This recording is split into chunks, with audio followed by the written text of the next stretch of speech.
महावीर जयंती की आप सबको शुभकामनाएं। थैंक यू टू विमल जी, उन्होंने आग्रह किया और घर वालों ने बोला, इसलिए मैं मना नहीं कर पाया, इसलिए थोड़ा बोल रहा हूँ।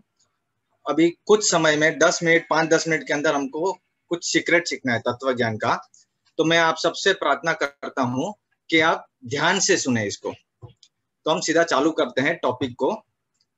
अगर हमारा एक पॉइंट नंबर 1, अगर हमको कल कोई प्रोग्राम करना हो तो हम उसकी प्रैक्टिस एक दिन पहले ही कर लेते हैं और नेक्स्ट दिन प्रोग्राम करते हैं, या कोई भी ओकेशन होता है, फेस्टिवल होता है, फंक्शन होता है, नेक्स्ट दिन होता है और परसों हम उसको रिव्यू करते हैं।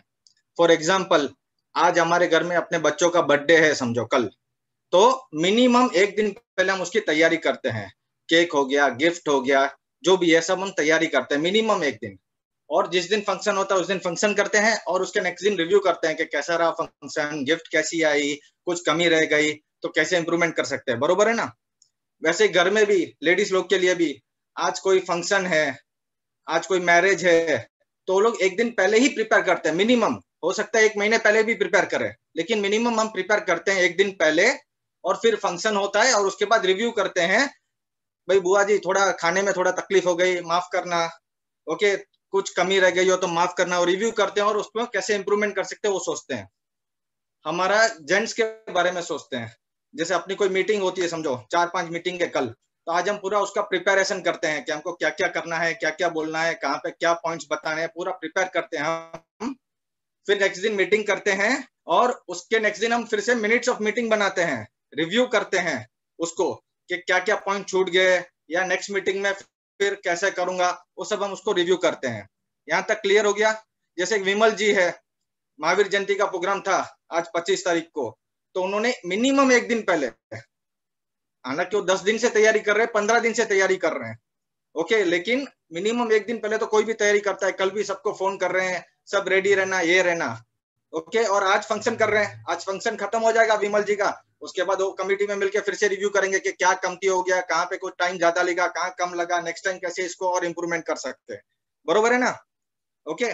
तो पॉइंट नंबर 1, कोई भी चीज हम आगे फ्यूचर की करनी है तो हम आज उसका प्रिपेयर करते हैं और वो ओकेशन को हम अनुभव करते हैं और उसके बाद उसका रिव्यू करते हैं। पॉइंट नंबर 1 याद रखना, मैं आगे बढ़ूंगा। इसमें एक बात याद रखना है, जो भी प्रिपेयर करते हैं उसमें मनन चिंतन लगता है। आज मेरे को विमल जी ने एक हफ्ते पहले बोल दिया, तो एक हफ्ते से मेरे दिमाग में चल रहा है कि मुझे क्या बोलना है, क्या नहीं, कैसे सॉर्ट करूं, खाते पीते उठते बैठते। विमल जी को भी चल रहा है कि क्या क्या करना है, कैसे प्रोग्राम सेट करना है, इसको बता दूं, सेक्रेटरी को बता दूं, लड्डू भेज दूं, तो वो सेटिंग होती रहती है, मनन चिंतन चलता रहता है continuously. Point number 1। Point number 2 याद रखना, हम कुछ भी काम करते हैं ना, फ्यूचर के लिए कर रहे हैं 99.99%। आज हम इधर फॉरेन में बैठे हैं, कमा रहे हैं, सब किसके लिए कर रहे हैं? फ्यूचर के लिए कर रहे हैं। फ्यूचर देखा नहीं है, पास तो अभी आएगा नहीं, प्रेजेंट में तो हार्डली हम रहते हैं, फ्यूचर के लिए कर रहे हैं। लेडीज लोग भी खरीदी करते हैं, ज्वेलरी लेती हैं, डायमंड लेती है, क्यों लेती है? भाई फ्यूचर में पहनूंगी, शादी में काम आएगा, फ्यूचर कभी तकलीफ होगी तो काम आएगा। बच्चे लोग पढ़ते हैं, क्यों पढ़ते हैं? बड़े होकर डॉक्टर बनना है, इंजीनियर बनना है, बिजनेस करना है, उसके लिए करते हैं। तो पॉइंट नंबर 2, मनुष्य ही एक जाति ऐसी है जो फ्यूचर के लिए करती है। बाकी आपको और कोई जाति तिरियंश में ऐसा कहीं पे भी नहीं दिखेगा कि फ्यूचर के लिए कोई इतना करता हो। तो पॉइंट नंबर 2, हम फ्यूचर के लिए करते हैं। पॉइंट नंबर 3, कर्म, ऐसे अनंत प्रकार के कर्म है अपने जैनों में, उसको डिवाइड किया उन्होंने, ग्रुप बना दिया, 8 कर्म के ग्रुप में डाल दिया सबको। उसमें भी 8 में से 4 घाती कर्म और 4 अघाती कर्म। घाती कर्म मतलब जो आत्मा का घात करे, आत्मा को मारे सीधा ही, वो घाती कर्म। कंप्यूटर हले तो ओके। और जो अघाती कर्म, जो जिसको पुद्गल के साथ जुड़ा हुआ है, आत्मा को नहीं मारता है लेकिन वो पुद्गल के साथ जुड़ा हुआ है, तो आत्मा को भी अफेक्ट करता है, सीधा नहीं करता है लेकिन इनडायरेक्टली करता है।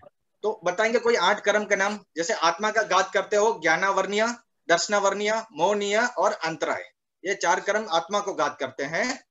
और जो आत्मा को सीधा घात नहीं करके पुद्गल से रिलेटेड है, ओके, तो उनका नाम क्या है? नाम, गोत्र, आयुष्य और वेदनीय। तो जो वेदनीय कर्म है आई मीन आयुष्य कर्म है।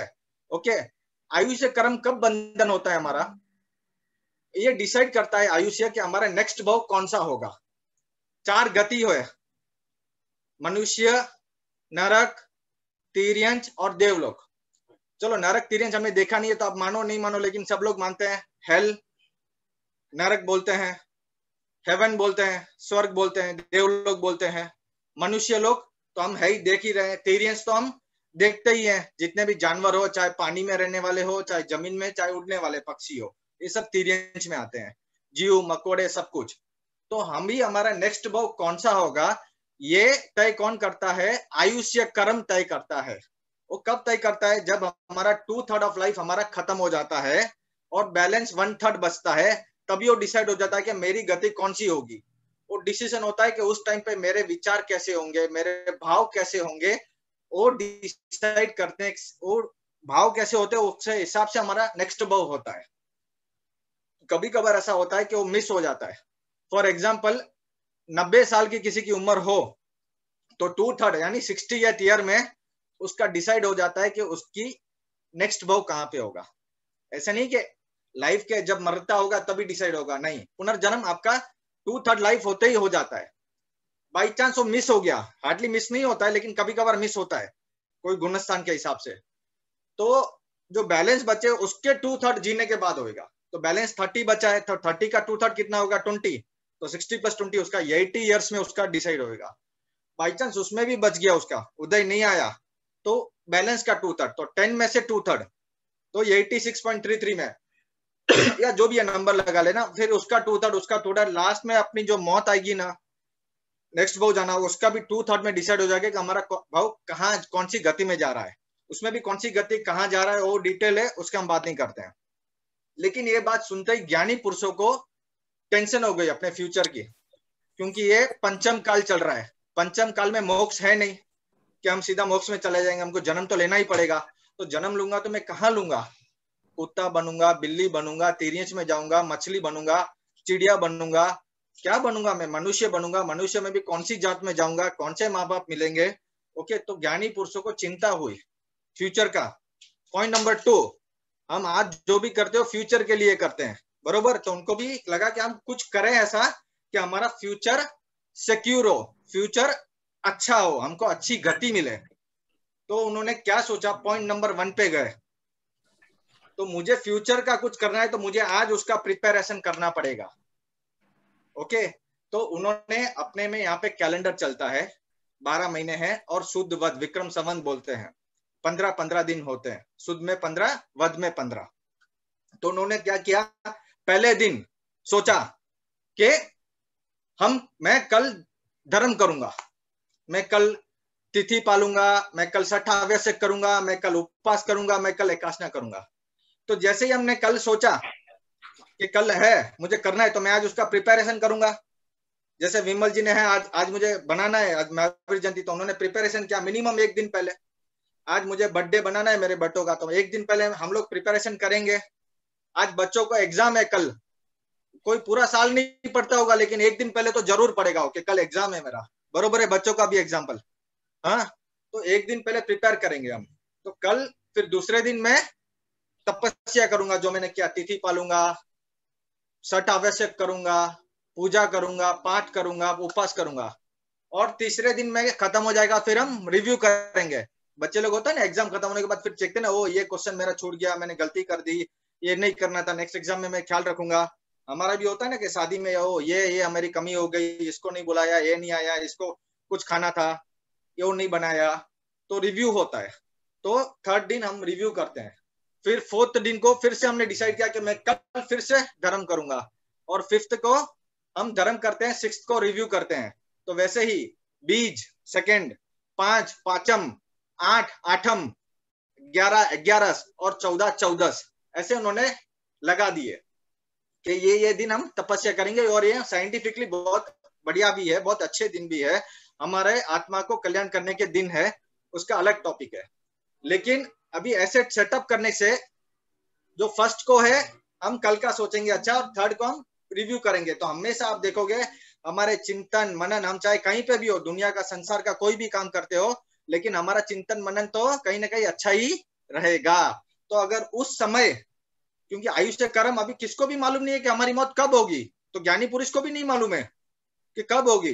तो उन्होंने क्या सोचा कि उसमें भी 2/3 पार्ट कब होगी वो भी नहीं मालूम है, और 2/3 समय कभी आएगा।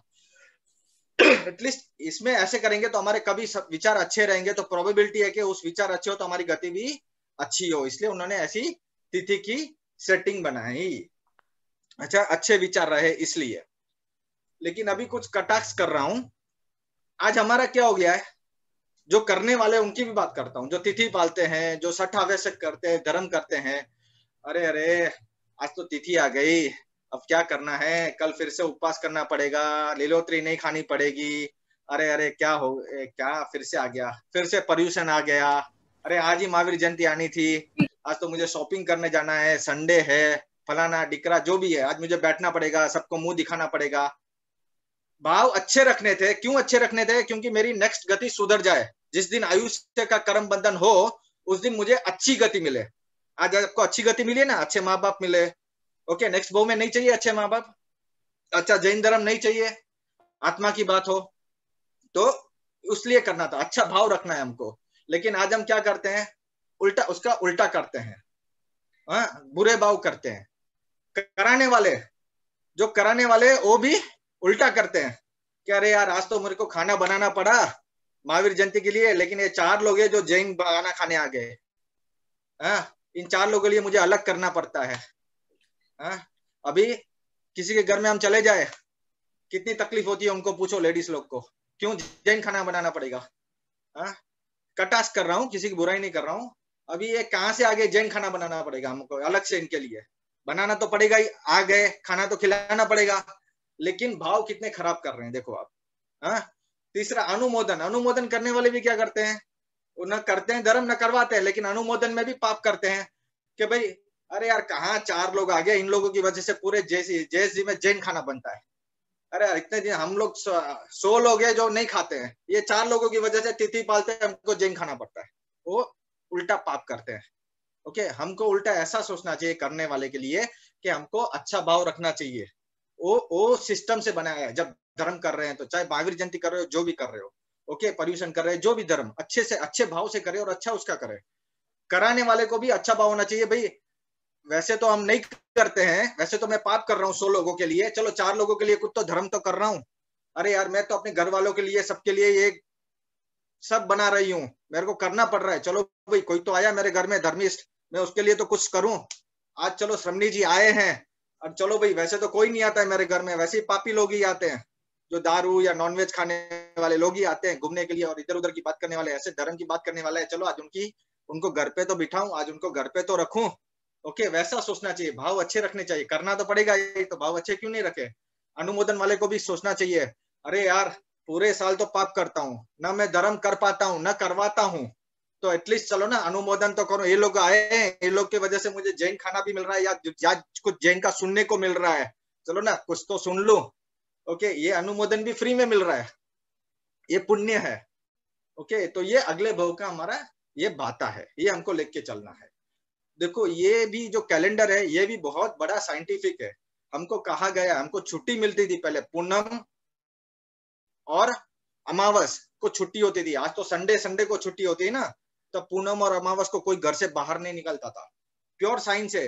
जैसे ये वर्ल्ड है, ये बीच में है, पृथ्वी बीच में है, यहाँ सन है, यहाँ मून है, ये दो हमारे बॉडी में है ना 70% पानी है, 2/3 से ज्यादा हमारे बॉडी में पानी है, और ये दोनों हमारा पानी खींचते हैं, मालूम है, हमको ऊपर खींचते हैं।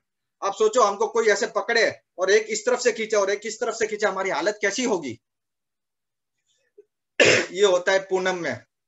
अमावस में क्या होता है, जब सूरज और चांद एक साथ हो जाते हैं और ये दोनों एक साथ मिलके हमको खींचते हैं बाहर, और हम तो बिंदास बाहर घूमते हैं। क्या साइंटिफिक इफेक्ट होता है हमको मालूम नहीं है। हमारा पानी है। ऐसे हर एक तिथि का एक महत्व है। पाचम का भी एक बहुत बड़ा महत्व है, इसलिए आप देखोगे पर्यूषण भी हमको पाचम के दिन ही करते हैं हम। हाँ, फर्क इतना है। चलो श्वेतांबर लोग पाचम को संवत्सरी मनाते हैं और दिगंबर लोग पाचम से चालू करते हैं, अलग टॉपिक है। तो ओके, तो हम बस ऐसे ये टाइम हो गया है, चलो हम कुछ भी करें, अपने भाव अच्छे रखें, खास करके जब भी धर्म करे, करना तो पड़ेगा ही। इसी के साथ जय जिनेंद्र।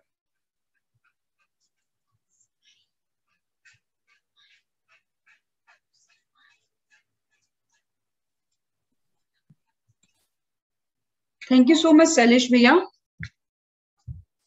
आपने धर्म प्राप्ति के लिए बहुत अच्छा संदेश दिया है, इसलिए आपका बहुत बहुत धन्यवाद।